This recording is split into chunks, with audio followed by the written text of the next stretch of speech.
Hello students, staff, administrators, and those of you beyond our school walls. On behalf of the Law and Public Service Magnet Academy, we would like to welcome you back to another episode of LPS News. I'm Jose Cueva.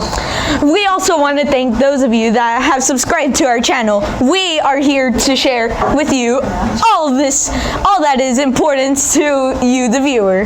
We are here to cover news that affects all of us here on Hollenbeck campus and those of you in our community. I'm Carlos Sanchez. Today we would like to start off with a story that is dear to our hearts. Actually, it's a little bit lower than our hearts. I'm talking about our stomachs. We all have to eat, though many of us eat for different reasons. A main reason we should be eating is to promote our mental health. Yes. Our reporter went out to find out what the school was giving us as brain food here on our campus. Let's take a look at what they are able to find. Hello, welcome back to LPS News. My name is Cesar Rodriguez. We're here with Josie Montes. Ms. Montes. We're going to ask you questions about the school lunch. Why do you think they choose the foods they serve? We try to serve you guys everything which is vegetables, fruit, a well-balanced meal, chicken, beef. Why do you think there should or shouldn't be more snacks available? Well, I think if you're going to have snacks, that you should have healthy snacks that maybe have a lot of protein in them to help you throughout the day. And if there's not going to be good snacks, then maybe they shouldn't have them. Should students get what they want or what they should get, and why? I believe students should get what they want. That's why there's choices. And they're all well balanced with fruit, vegetables, and protein, so they get to choose. That's why they come up to the window and they have a choice. Ms. Montes? Hello, my name is Melissa Perez and I'm reporting for LPS News. I'm here with Mixlio Segueta. and how much do you like the school lunch on the scale of 1 to 5 and why? Maybe a 2. I don't know, maybe it's because sometimes I don't like the school food.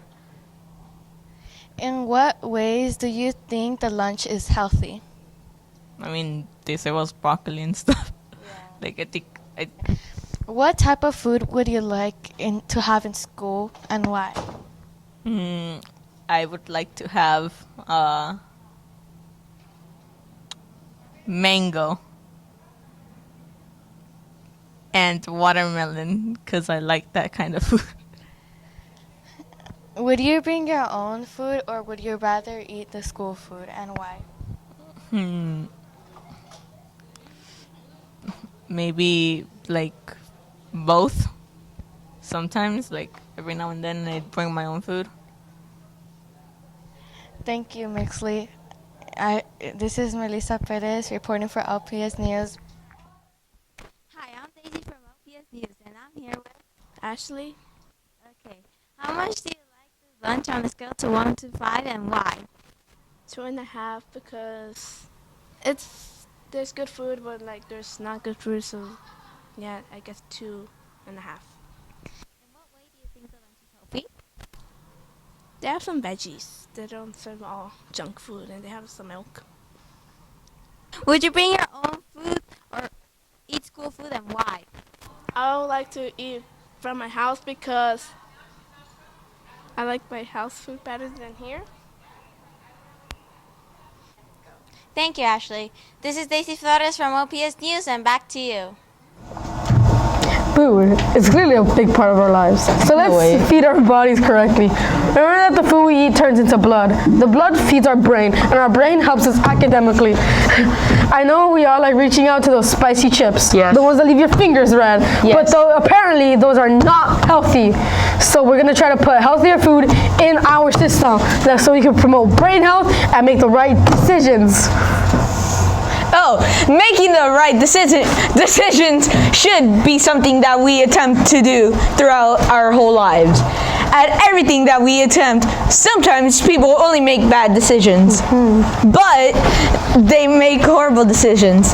Decisions that affect themselves and people around them. Today, we have a special report from our very own Jules, who is here to talk about horrible decisions that some might make.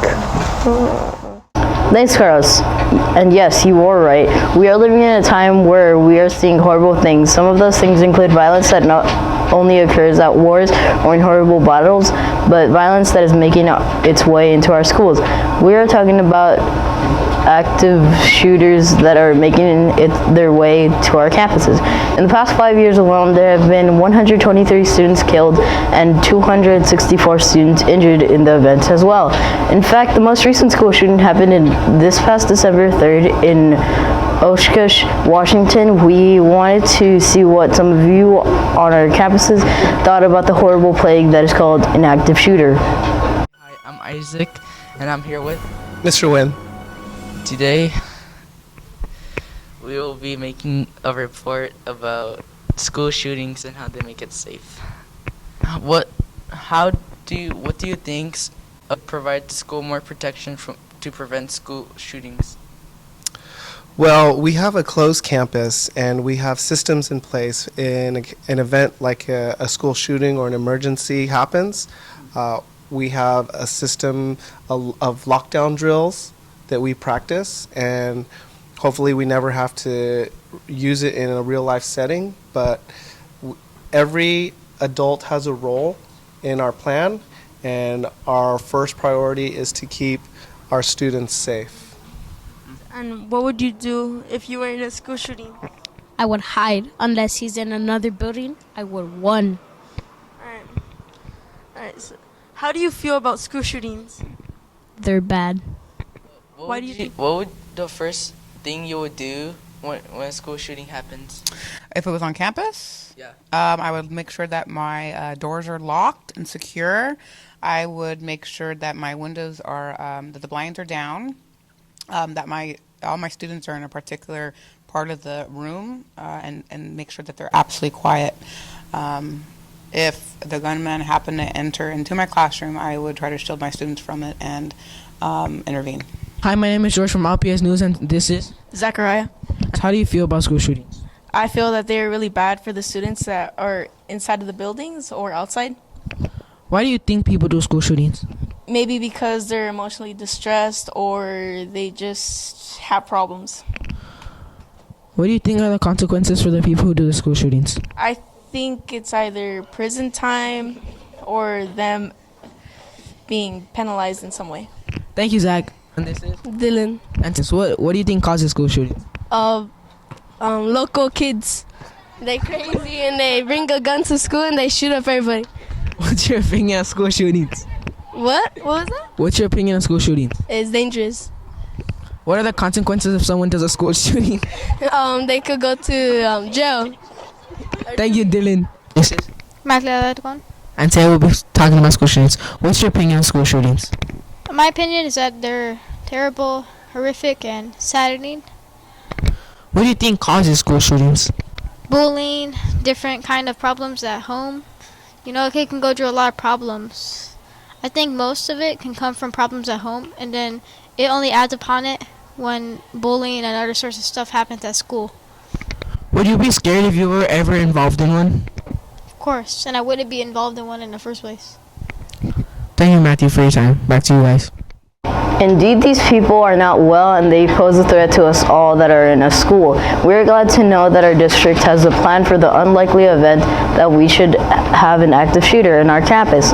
Let's hope that we never have to use our preparation skills. But if you ever have to use them, remember the 3 basic steps we should know to help save us. Run, hide, or fight. Remember, the drills we've had in schools and let's apply them if we should ever need them. Most importantly, let's all be safe. Back to you guys. Those are indeed some unfortunate numbers that we have to face. However, we are in good hands with our teachers and staff here at LPSMagNews at the Hollenbeck main campus. Some people may not go too extreme to cause harm to other people or property. However, sometimes they do things that they should not be doing. When they go and decide to damage property, they automatically partake in vandalism. We spoke to a couple of you here on our campus, and This is what they had to say. It's Noah here, recording for LPS News, here with Mr. Garcia? Today I'm going to be asking them some questions about vandalism. What do you guys do to prevent school vandalism? So we do a couple of things to prevent school vandalism. If you recall, once a month, we have a presentation in the auditorium where we talk about the 4 Ps, right? Making sure that we follow all the school rules. So that way you guys take ownership of the school because this is really your school. So having a conversation about taking care of our school is number one, right? In addition, we have various people who are supervising the hallways, teachers standing outside the door. We also have some cameras here who are able to detect who is vandalizing our school. And so we have different ways to kind of make sure that we understand that it's not right, but also if it does happen, we have some cameras here who will detect who that person might be. How do you guys get the parents involved in school vandalism, and what are the consequences? So the consequences for vandalism can vary. So it could be potentially suspension. It could be even having the students support by themselves painting over the graffiti. Also, it could be even sending the bill to the parents, an invoice, where it could be potentially $200 to $300 the students would have to pay, or the parents would have to pay for that. So part of that would be, for example, bringing the parents in, having a conversation, showing them the pictures on the vandalism, showing them how the cost of the vandalism, and having a conversation with the student, obviously, to make sure that doesn't happen again. So the consequences for that could vary. Could be suspension, detention, paying for the removal of the graffiti. This is Noah. Hi, this is LPS News, and I'm Amy, and I'm here with Mr. Serrano. I'll be asking him a couple of questions about vandalism. Okay. What do you think about vandalism? Well, vandalism is obviously terrible, and you don't want to see it in school or in the community. It makes just everything look bad and messy and dirty. Okay. What are the consequences for vandalism? Well, I'm not sure exactly what they are here at the school. I know that they usually would hopefully have the kids clean it up, what mess they make or what vandalism they do, and definitely maybe some detention, call parents, and hopefully that'll stop kids from doing it in the future. Do you think vandalism happens here oftenly, or it's rare to see vandalism in the school? I don't think it's that bad. I mean, you do see it, but I don't see it as much. And at least in my building where I come in, I don't see it that much. Okay, that's it for LPS News. Back. Participating in vandalism may seem like something cool for a few uncultured individuals. However, it is really a way of showing lack of care, pride, or even common sense. Not only does it make our campus look horrible, but it also sends a false message to those who might see it. We should not vandalize our campus. We should show pride in it. This is our second home, and we need to represent it with pride, and we need to create a culture of appreciation and dignity. Let's keep our campus clean. I agree, Carlos. We should definitely make it a trend to keep our campus clean and free from any vandalism. In fact, if we see something on the floor or somewhere it shouldn't be, let's do our part and pick it up and throw it away, or let someone know. Speaking of setting trends, there are certain things that we as students are into. We spoke to a couple of you, and this is what you had to say about the matter. My name is Christopher, and I'm from LPS News, and I'm here with Adam Barias. What type of shoes are you into? Vans. Okay. What is your favorite sport? None. Okay. What type of music do you like? Christian. Okay, thank you. This is Christopher from LPS News. Hi, welcome back to LPS News. I'm Cesar Rodriguez here reporting with Isaac. Oh, hello, Isaac. Today we're gonna ask you some questions. First question is, what's your favorite food to eat? Donuts. Donuts? Why do you like donuts? Because they're round and some are chocolate. Okay. Next question. What's your favorite thing or subject to do in school? I like doing math. He likes doing math. Why do you like doing math? Because math is so easy. Math is so easy. Nice, okay. Last question. Isaac, what's your favorite thing to do in your free time or stuff? I like to play Minecraft. You like playing Minecraft? Why do you like playing Minecraft, Isaac? Because you can build stuff and kill dragons. Well, there you have it, folks. My name is Cesar Rodriguez. This is Letty Carderon, and I will be interviewing Katie Feller. Today I will be asking you some questions on how YouTube influences some Hollenbeck students. So how do you think YouTube influences them? I see a lot of kids doing things they saw on YouTube or making jokes that they saw on YouTube. I think that YouTube is kind of taking over as a new medium that kids really like. Do you think it's a waste of time, or would you rather prefer those students studying or doing their homework? I mean, I think it's a great thing to do once you've finished your homework. Thank you for the interview. I'm here with Mr. George. Do you see any kids creating anything they saw on YouTube? Yeah, sometimes. Like what? I don't know, like dances, stuff like that. What are your opinions on YouTube? I use YouTube. I like YouTube. It's been around for a long time, so. Whatever it is you're into, let's make sure that it's healthy and helpful to us. Yes, some of us may like games or music or even certain clothing. However, whatever it might be, let's try to balance our lives in a healthy way. And let's not play games for 5 hours a day. Or how about watch your favorite YouTubers for only 2 or 3 hours a day, like us. We do? Let's get up and move from time to time. Well, let's remember that as the school semester is winding down, we need to finish strong and focus on the task at hand. We all know that the vacation time is just around the corner. However, there is still work that has to be done. So let's focus and finish with those final projects as best as we can. Until next time, I'm Carlos Sanchez. As we prepare to finish the semester and get into the spirit of holiday, we would like to finish the broadcast with the sights and sounds of our teachers and staff enjoying their recent holiday breakfast. You'll see how incredibly finger-licking good they had their feast, and you might even see the class coffee cake that everyone eats. Enjoy the sights and sound. Until next time, I'm Jose Cuevo. And of course, don't forget to like, share, and subscribe to our channel. So long. Buy our merch. Buy it. Buy our merch.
You'll see how yummy they had their feast, and you might even I agree.